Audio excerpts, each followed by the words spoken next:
offensive coaches have kind of told us where they're going to be on game day. How do you split that up on defense? Who's up top and who's down low? Myself, Buddy Wyatt and Van Malone will be downstairs.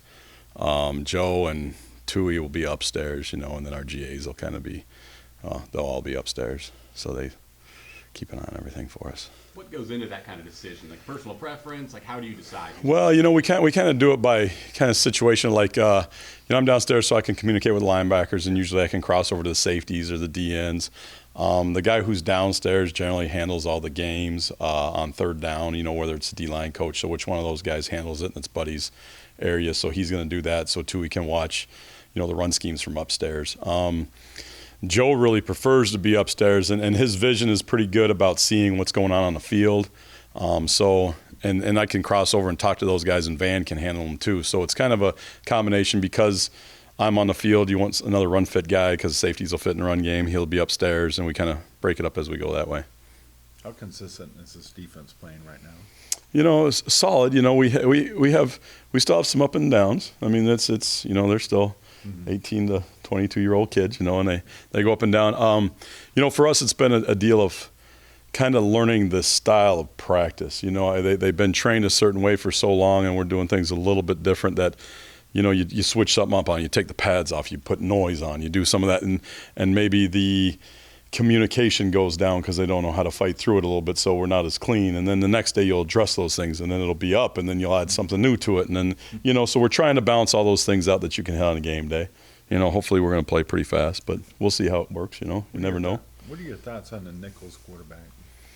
Yeah, he's a player. The thing that I think in any level, as you look at people, as you say, a guy who's experienced, has won a lot of games, understands their system, and is an explosive player, both running the ball and throwing the ball. It gives you fit on defense, really. I mean, it's something that you worry about all the time. If you were going to come in and play you'd much rather, I know the fans want a big experience and stuff like that. I'm okay playing rookie quarterbacks all year long that have never played before, because you can mess with them so much easier. A guy that's seasoned, that understands what they do on offense so well and has been in the system for a long time, they're dangerous. And really those things you can trick him, and you can trick him, and you can hit him, and you can do some things.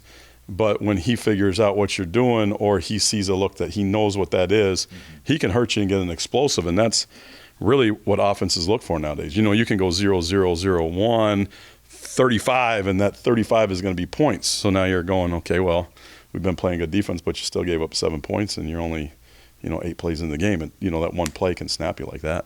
How tough has it been to prepare for a team that returns a quarterback, a running back that almost had 1,000, a receiver that had, I think, 7, 8, or 9 touchdowns last year? Yeah. Not a lot of weaknesses. Yeah, I mean, they have a lot of weapons. I mean, it's not just their one back. They really got 3 back there. One guy's a speed guy, and runs the ball and can find creases. And then they got 2 others that are very good changeup. They got a big bruiser in the backfield, and they got a guy that can cut and do all the things. I mean, so for us, it's what it's going to be. I mean, you got to kind of look at those things. Okay, if this guy's hurting us, how do we want to play that? If this guy's hurting us, how do we want to, and you got to adjust and see how the matchups work out during the game. But I think everyone we're going to play is going to be like that. Everyone's going to have a good quarterback, and everyone's going to have a good running back, and everyone's going to have at least one good wide receiver. So you can kind of make this your test process. Okay, how are we playing at this spot? If that's giving us an issue, then we switch and we need to do this, and we need to stress somebody else, and kind of see how it works as it goes. What in your eyes did Kyle Ball do to earn at least being right up there with Reggie in that defensive end spot? That guy's been consistent since he stepped on the field this fall. I mean, he's a guy that understands the defense, understands the fits, understands his job. He did a really good job when he was hurt in spring, just really picking up the defense, where most guys, without doing it, they can't do it themselves. They can learn it in the classroom and say all the right things, but you put it on the field and they still have to learn it, and he had the ability to be able to take right away things in the classroom and walk on the field and be able to do them. So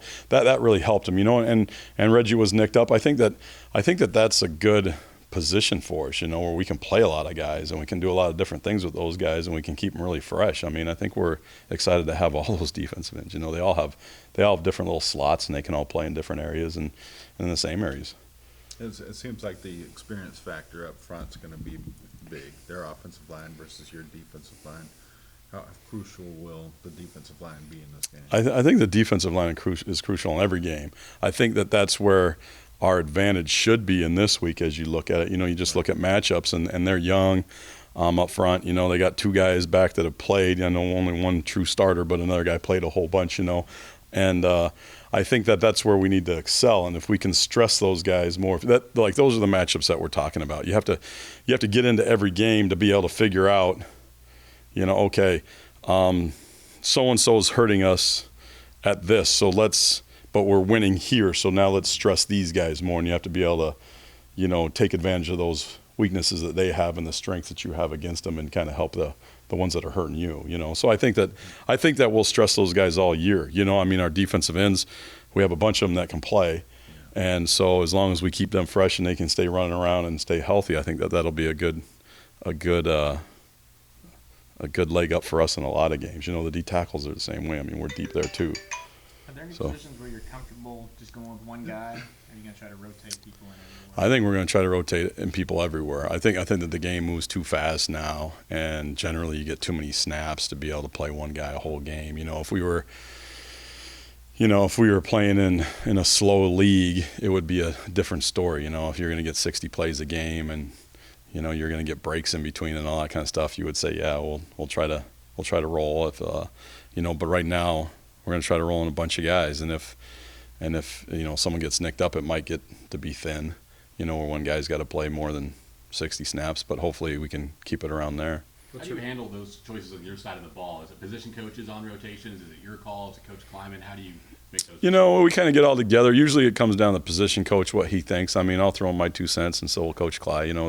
We'll say, hey, it's this and that and the other thing. But it's one of those deals that, the guys who coach them know them the best. The guys who look in their eyes every day and figure it out, and you can see it on game day. Hey, this guy's got a hot hand right now. He's going to get an extra series, how it works out.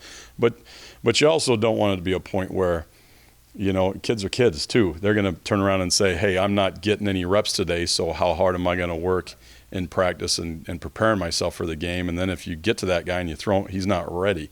So you like to play a bunch of guys because, really when they're on the field, they're all starters. It doesn't really matter, but they're playing in the game, and they have to prepare themselves that way. So we like to play a bunch of guys. If they can do it, they can do it. If they prove they can't, then, we might have to adjust. What's your mindset on, hey, we need to win these first, games 1, 2, 3, but I don't want to show Oklahoma and Texas and Baylor everything we got in the playbook here? I don't really think about that. I'm kind of a one-game guy. Let's win one, and whatever we need to do to win one, let's win one, and then we'll worry about number 2 as we get there. I know some guys believe in those things, and I think that sometimes that can get you, because if you handcuff yourself and you don't prepare to have all your bullets in your gun, and you get down in the game and you're saying, well, we haven't repped this or something, I think that's hard, because you can get into games, you never know how the game's going to end up. They could be scoring 45 and we score 50, or we could, be 10-7. But you want to have, if the game's close at all, you want to have bullets in your gun to be able to help yourself win. That's the most important thing, is win one. I'm not worried about them other things yet, And sometimes, they'll see it anyway. They know what you got, and they'll figure out who we are and go get tape from wherever. So I know it's a cliche question, but what are 1 or 2 things about Nicholls that are keeping you up, or you're really concerned about? Yeah, to me, it's their skill spots. The combination of their quarterbacks, running backs, receivers, their coaches have been together for a while. They've taken a team that hasn't been very good and transitioned to a team that knows how to win, and they're on that roll right now where they're winning games and willing themselves to win games. I think that those things all together is something that you look at and you say, wow, you're playing against a team that knows how to win.